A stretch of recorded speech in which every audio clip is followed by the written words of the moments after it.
Kwa kila story yenye inasemwa, hakikisha wewe ndo ni mbaya. Hakikisha wewe ndo ni mbaya. Hi, good morning. Wanawana. Kwa kila story yenye itakaokuwa inasemwa, watu wako kwenye meeting, hakikisha wewe jina lako linasemwa kwa upande wa ubayani. Kisa na maana ni nini?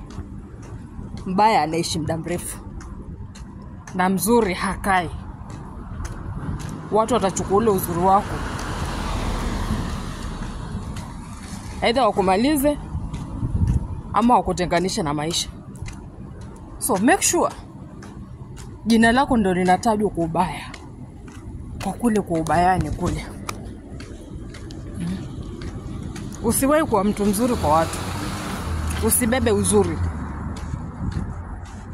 Maana ukibeba uzuri, hutawahi kuishi muda mrefu. Never ever. Hutawahi. Angalieni sana wale watu ambao walikuwa wanasemekana alikuwa kwa mzuri, alikuwa kwa yotufanyia hivi, alikuwa kwa yofanya vile na vile. Wako wapi saizi? Hawako. Walizi kwa kitambo.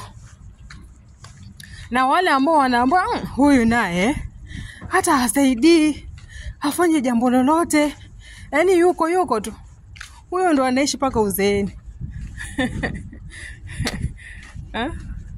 Huyo ndo anaishi paka uzeeni muda mrefu sana. Si ati kwa mbaya kwamba huwezi kusaidia mtu, but at least make sure jina lako liko pale kwa ubayani pale. Hakuna mchawi atakayekuroga. Sasa mchawi atakuroga na nini? Maana yake wewe mwenyewe tayari unakaa, tayari uko na roho, yani uko na damu ya nuks. Upendeki. Tumeelewana? So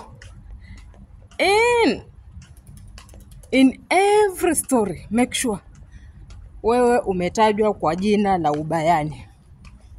Imagine utaishi vizuri. Utaishi vizuri kabisa. Kwanza utakuwa umepunguza kuwa na marafiki ambao ni fake friends.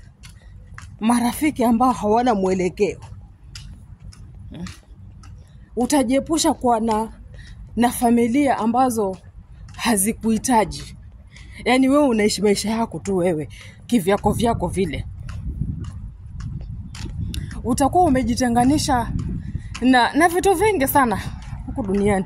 Vitu vingi tu.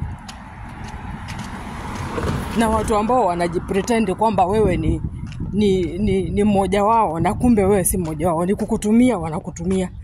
Manake kati ya haya maisha kuna watu wanakujenga maisha yako not because they wanakupenda ama they like you, they love you, they value you, no. Ile value yako ili ya kuwasaidia, ili ya kuwapatia ule muongozo, hiyo ndio wanatokutumia. And the moment utaacha kufanya hiyo shughuli, wataona hawawezi kukutumia tena. Watakuachanisha. Hata ukitaka kuja kwa na kutaka msaada kwao, hawawezi kukupatia. Tumeelewana? Hawawezi kukupatia. Kisa ni maana ni nini? Tayari wewe ulikuwa ni msaidizi wao. Sasa unahitaji vipi msaada kwao? Kwake utahitaji vipi msaada kwao? Watakuwa wanajiuliza sasa wao sasa alikuwa yatupatia msaada kila siku. Jamani, sasa tutamsaidiaje? Na yeye ndio yatakana atusaidie.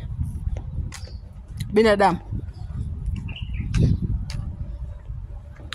So ukiwa uko na mkono wa kupeana, peana ukijikumbuka wewe mwenyewe pia. Kuna leo na kesho. Na wewe ni good Samaritan. Unapeana ukisema Mungu atanifungulia njia. Kunafika mahali unakuwa umeishiwa.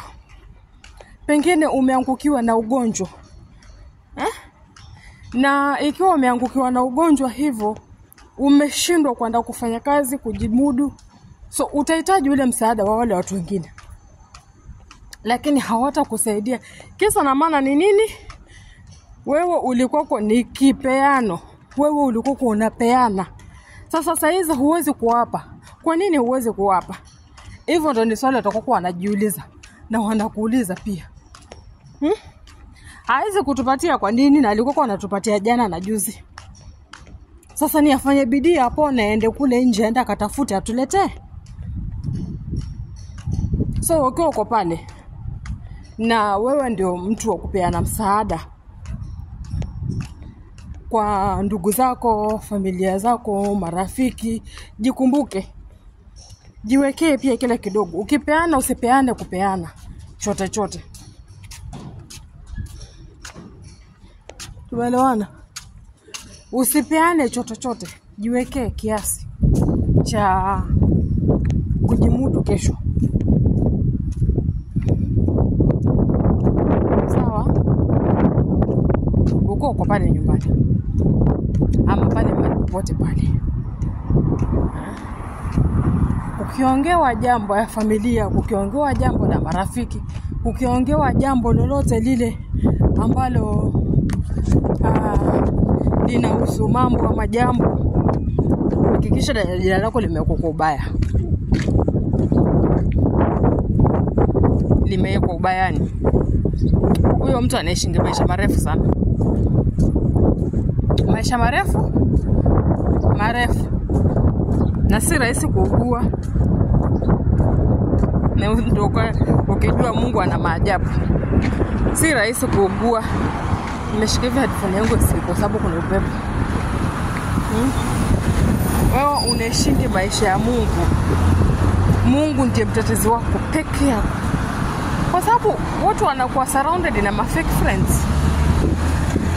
Wewe uko na marafiki pale, wanasema ni marafiki zako. Lakini ni wewe huo unatumika. Iwe wanakutumia wewe.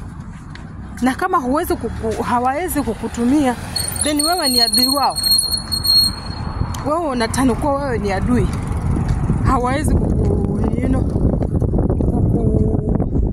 kukuweka katika group lao.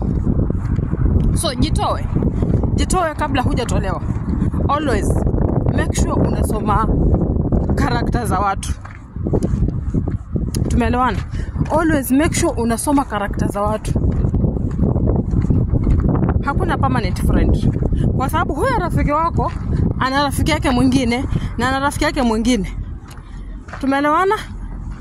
Huyo rafiki uko naye, unayemuita rafiki, ako na wewe rafiki, na ako na rafiki mwingine na mwingine na mwingine. Na huyo rafiki pia hivyo.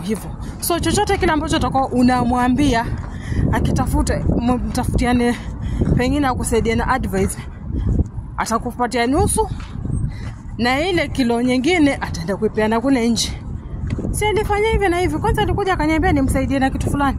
Rafiki huyo. Kwa sababu you are not her friend. She is not your friend. Wewe ndio umejiweka pale. Wewe ndio umejiweka pale kama rafiki, lakini yeye si rafiki yako. So jiweke wewe kipaumbele. Jiweke wewe mwenyewe kipaumbele. Karibuni tena katika channel yangu. Tutakutana wakati mwingine. Mimi huyo naenda zangu kazini. Tukutane wakati mwingine. Bye. Nawapenda sana.